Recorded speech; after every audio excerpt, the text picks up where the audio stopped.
अगर गवर्नमेंट ने 100 रुपए कमाए, जिसको शार्क टैंक की भाषा में यूनिट इकोनॉमिक्स कहा जाता है, वो unit economics government of India की कहाँ पे फॉल करती है in terms of receipts, expenditures नहीं है, इन टर्म्स ऑफ रिसीट्स वो क्या है।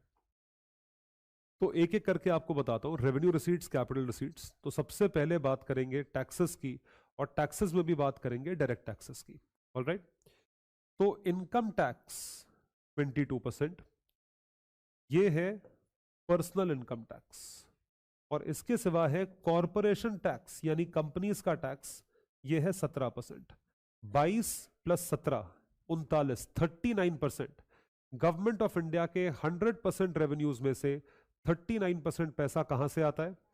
डायरेक्ट टैक्सेस से आता है, only and only from direct tax.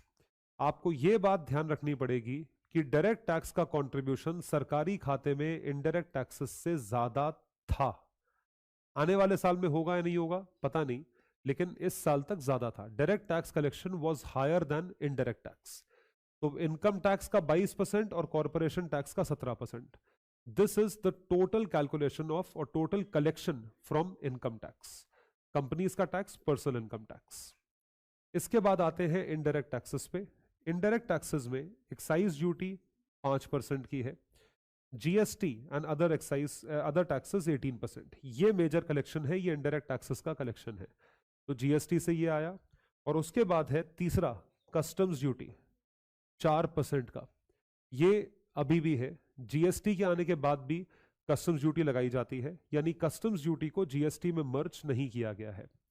So 5% plus 18 23 plus 4 27, 27% पैसा जो है वो आपको इनडायरेक्ट टैक्स से आता है। तो आपके सामने प्रूव हो गया कि direct tax collection is higher than indirect tax collection. ये स्टेटमेंट प्री के लिए याद रखें, इस स्टेटमेंट को याद रखें, ये स्टेटमेंट ट्रू है। Direct tax collection is higher than indirect tax collection. ऐसे ही स्टेटमेंट आएंगे प्री में। प्री में आपको कोई सीधा सीधा नहीं पूछेगा पर्सनल इनकम टैक्स से 22 रुपए आते हैं, नहीं। Direct tax collection is lesser than indirect tax collection, true और फॉल्स। आपको ये स्टेटमेंट आएगा, this statement will be asked.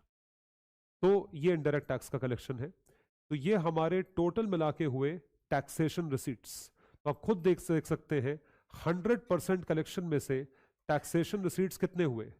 39% तो डायरेक्ट टैक्स हुआ, और 27% इनडायरेक्ट टैक्स हुआ, तो रफली 66% हो गया।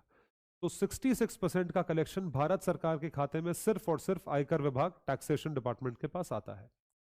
फिर रेवेन्यू रिसीट्स में दूसरा कंपोनेंट होता है नॉन टैक्सेशन रिसीट्स।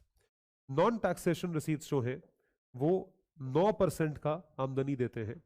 इसमें क्या क्या आता है? फीस, फाइन्स, पेनल्टीज और इंटरेस्ट। सबसे बड़ा कंपोनेंट जो इसमें आता है वो है इंटरेस्ट। जो भारत सरकार द्वारा दिए गए लोन्स हैं, उन लोन्स के ऊपर आपको इंटरेस्ट की कलेक्शन होती है, वो है non taxation receipts. So you get NTR, इसकी वैल्यू क्या है? 9% की। 9% यहां से आएगा।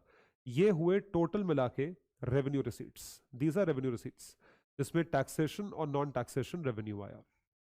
फिर देखें आप, नॉन डेट कैपिटल रिसीट्स। ये कैपिटल रिसीट्स हैं। कैपिटल रिसीट्स को दो हिस्सों में बांटा जाता है। एक तो हो गया डेट यानी कि उधार, और दूसरा होता है non debt capital receipts. Non debt capital receipts का सोर्स क्या है?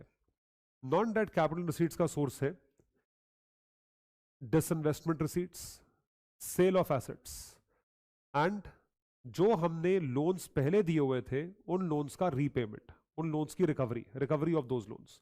नॉन डेट कैपिटल रिसीट से कलेक्शन सिर्फ और सिर्फ 1% है, क्योंकि भारत सरकार ने कोई नया मैसिव डिसइन्वेस्टमेंट पॉलिसी अनाउंस नहीं करी। आखिरी जो प्रॉपर डिसइन्वेस्टमेंट हुआ था वो हुआ था LIC, लाइफ इंश्योरेंस पॉलिसी का। और लास्ट जो है बोरोइंग्स एंड अदर लाइबिलिटीज है, वो है 24%। ये आपके लोन्स हो गए अलग अलग सोर्सेस से। जितने भी बोरोइंग्स हैं, external borrowings, internal borrowings, external में फॉरेन इंस्टीट्यूशंस जो कि इंटरनेशनल इंस्टीट्यूशंस हैं उनसे बोरोइंग्स, दूसरी गवर्नमेंट की बोरोइंग्स, डोमेस्टिक बोरोइंग्स जो कि आप बैंक से करते हो, RBI से करते हो, लोगों से करते हो, सारी की सारी जितनी सरकार के ऊपर लायबिलिटीज हैं वो 24% का रेवेन्यू देती हैं। तो अब आपके सामने है कि गवर्नमेंट ऑफ इंडिया की टोटल रिसीट्स जो है उसमें से 1/4 क्या है? लोन्स। इस वजह से डेफिसिट की कैलकुलेशन में लोन्स को हटाया जाता है। अब इसको देख के आपको क्या समझ में आ रहा है कि हम कितने डेफिसिट में हैं? कितने डेफिसिट में हैं? 24% के डेफिसिट में हैं। We are in a deficit of 24%। मतलब 24% का अगर उधार लेना पड़ रहा है तो आप ये खुद सोच के चलिए कितना मैसिव उधार है। ये उधार कब रीपे होगा? फ्यूचर जनरेशंस में। अब फ्यूचर जनरेशंस में आप 24% डेट प्लस इंटरेस्ट का बर्डन डाल रहे हैं। You are putting the burden of interest on future generations. आने वाले 10, और ये 24% ऑफ जीडीपी है। अब 24% आप देखोगे इतना मैसिव डेट हो जाएगा कि आप उसे क्या करते जा रहे हो? आप रीपे करते जा रहे हो। रीपे कब तक होगा? 2040 तक, 2050 तक। उसके ऊपर इंटरेस्ट भी पे होगा। इंटरेस्ट की कॉस्ट भी कहां से रिकवर करोगे? टैक्स पेयर से। मतलब यहां से जो इकट्ठा करोगे वही ना यहां खर्च करोगे। कैसे खर्च करोगे? रीपेमेंट कैसे होगा? So this is what is given